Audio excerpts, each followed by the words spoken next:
Hello दोस्तों, आज हम लाए हैं आपके लिए एक मजेदार और सिखाने की कहानी। तो चलिए शुरू करते हैं। एक गर्म दिन जंगल में एक बड़ा शेर आराम कर रहा था। जंगल में हल्की हवा चल रही थी और परिंदे चहचहा रहे थे। शेर गहरी नींद सो रहा था। इसी वक्त एक छोटा सा चूहा इधर से गुजरा। चूहा खेलते खेलते शेर के पास पहुंच गया।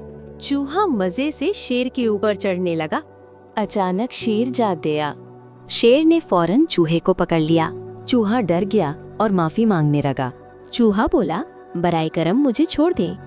चूहा बोला, एक दिन मैं आपकी मदद कर सकता हूँ। शेर ये सुनकर हंसने लगा। शेर ने सोचा, चूहा बहुत छोटा है। फिर भी शेर ने चूहे को छोड़ दिया। चूहा खुशी से भाग गया। कुछ दिन गुजरते। एक दिन शिकारी जंगल में आया। उसने शेर को पकड़ने के लिए जाल लगाया। शेर इस जाल में फंस गया। शेर जोर जोर से दहाड़ने लगा।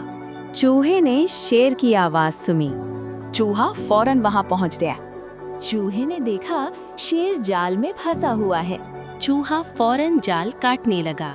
चूहा अपने तेज दांतों से रस्सी काट रहा था। आहिस्ता आहिस्ता जाल कमजोर होने लगा। आखिरकार जाल टूट गया। शेर आजाद हो गया। शेर ने चूहे का शुक्रिया अदा किया। दोनों अच्छे दोस्त बन गए।